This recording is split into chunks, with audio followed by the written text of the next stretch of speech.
नमोस्तु महाराज जी, नमोस्तु। महाराज साहब, मेरे मन में ये शंका है कि जो लेडीज सिद्ध चक्र विधान 3 या 4 दिन के अंदर खत्म कर लेती है, वो उचित है या नहीं? सिद्ध चक्र महामंडल विधान जो अपने आप में एक बहुत बड़ा विधान कहलाता है और इसकी एक व्यवस्था है क्रम से बढ़ते हुए क्रम की। 8 से 16, 16 से 32, 32 से 64 ऐसे बढ़ते हुए 8 दिन में ही यह विधान जो है संपन्न होता है। इसलिए 8 दिन के ये पर्व भी होते हैं, अष्टानी का पर्व। और 8 दिन तक जो है सभी देवी देवता गण जो है नंदीश्वर द्वीप में जाकर के प्रभु की वंदना भी करते हैं, आराधना भी करते हैं। और वो तो 24 घंटे आराधना करते हैं।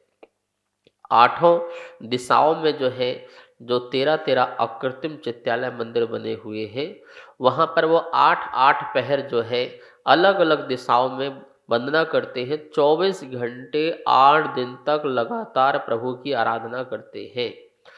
जब वो देवता गण जो है प्रभु की आराधना से थकते नहीं हैं, तो हम मनुष्य लोग किस प्रकार से थक सकते हैं।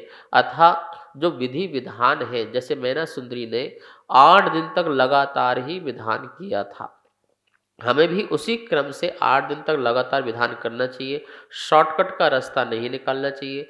आप शॉर्टकट रास्ता तो करते ही करते हैं, रोज नित्य पूजा में थोड़ा पूजा के चलते बने, लेकिन जो महापूजाएं होती हैं उस महापूजाओं को महापूजाओं की तरह किया जाए, पूरी भव्यता के साथ, दिव्यता के साथ, पूरा समय दे करके और अपना भाव दे करके उस कार्य को पूरा करना चाहिए। 2-3 दिन में इतने बड़े विधान को समाप्त करके हमें किसी फल की प्राप्ति उतनी नहीं मिलती जितनी मिलना चाहिए। नमस्ते गुरुदेव, नमस्ते गुरुदेव, नमस्ते गुरुदेव। मैं अमित जैन, बाहुबली एनक्लेव से।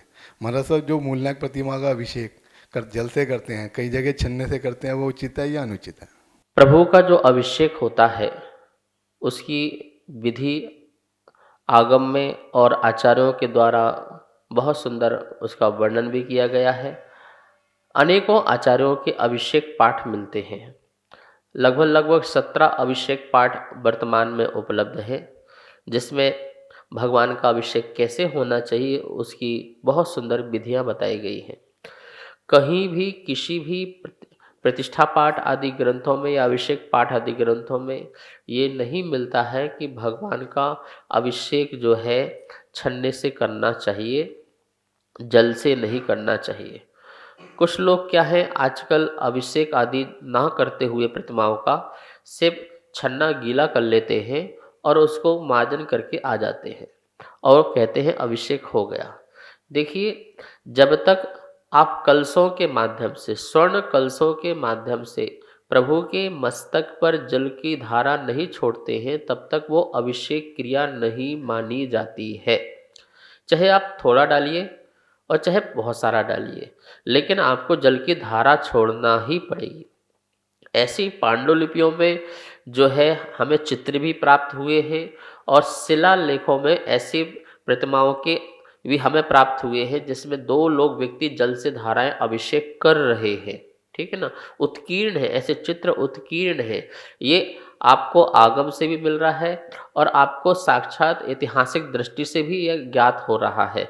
इसलिए सिर्फ छन्ने आदि से कर लिया वो अभिषेक पूरा नहीं माना जाता है। आप बाथरूम में जाओ, टॉवल से पोंछ के आ जाओ, तो नहा लिया आपने, नहीं नहाया।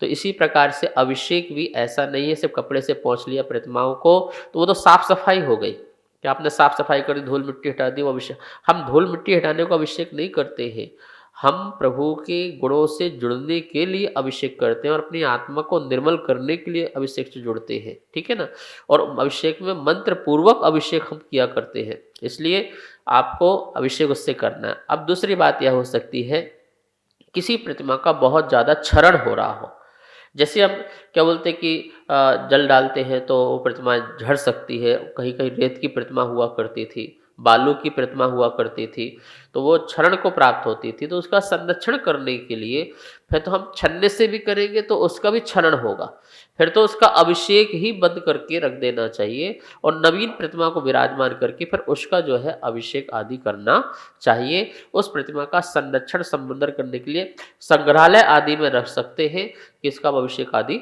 नहीं हो सकता है। तो पूरी जो अभिषेक की विधि विधान है उसके अनुसार ही होना चाहिए। जो इस प्रकार से छन्ने मात्र से कर लेते हैं उनके यहाँ अभिषेक की क्रिया पूर्ण नहीं मानी जाएगी।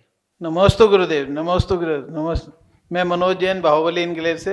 महाराज जी, 28 में सिद्धों की आराधना किस प्रकार करनी चाहिए? सिद्ध भगवान जो कि शुद्ध आत्मा है, अष्ट कर्मों से मुक्त आत्मा है, शरीर रहित आत्मा है, ऐसी शुद्ध आत्मा की आराधना हम कैसे कर सकते हैं? तो कहा गया है उनके गुणों को स्मरण करके ही हम सिद्धों की आराधना कर सकते हैं। उनके अनंत गुण हैं। सिद्ध चक्र जब पूजा पढ़ते हैं, और अनेक आचार्यों ने संस्कृत में भी लिखी हुई है, हमारे कवि संतलाल जी ने जो उनको हिंदी में पद्यानुवाद में लिखा हुआ है, आप उनके एक एक शब्दों को पढ़ते जाइए और भाव रखते जाइए कि प्रभु कैसे हैं, अविनाशी हैं, ठीक है ना, उनकी आत्मा का विनाश नहीं हो सकता है, आत्मा अचल है, अनादि है, अनंत है, ठीक है, अहेतुक है। इस प्रकार से कितने सारे विशेषणों से भगवान की पूजा की गई है और वो विशेषण उनमें पाए जाते हैं। ऐसे हम भाव लाएंगे तो हमारे अंदर भी ऐसे ही ऐसे भाव प्रकट होंगे कि हम भी क्यों ना अपने अंदर ऐसे गुणों को प्रकट करें। तो सिद्धों की आराधना के लिए आपके पास सामने सिद्ध भगवान की प्रतिमा भी होना चाहिए, ठीक है। सिद्ध भगवान की जब प्रतिमा होगी तो हम सिद्ध की भावना भा सकते हैं। कुछ लोग सिद्ध की प्रतिमा को कटिंग वाली रख लेते हैं, कट वाली रख लेते हैं, वो प्रतिमा नहीं। सिद्ध भगवान की बिल्कुल ठोस प्रतिमा होती है, पर उसमें किसी प्रकार का चिन्ह नहीं होता है, सिद्ध लिखा होता है या सिद्धालय बना होता है या सिद्ध शिला बनी होती है। ऐसी सिद्ध प्रतिमा का आप ध्यान करें, सिद्ध प्रतिमा के सामने अर्घ चढ़ाएं और एक एक अर्घ में स्वयं सिद्ध बनने की भावना रखें। जब तक स्वयं भावना नहीं रखेंगे तो सिद्ध की आराधना नहीं हो सकती है। सिद्ध चक्र, महामंडल विधान आदि जो होता है, सिर्फ हमको समय नहीं निकालना है कि हमारे अर्घ पूरे हो गए और चलते बने, नहीं नहीं, हमें एक एक अर्घ में हमें भी स्वयं सिद्ध बनना है। तो उसमें हम ऐसे भाव रखें कि ये गुण हमारे अंदर प्रकट होना चाहिए। तो उसके भाव से यदि हम कार्य करेंगे तो हमारी सिद्धों की आराधना सर्वश्रेष्ठ होगी। इस कार्यक्रम के पुण्यार्जक थे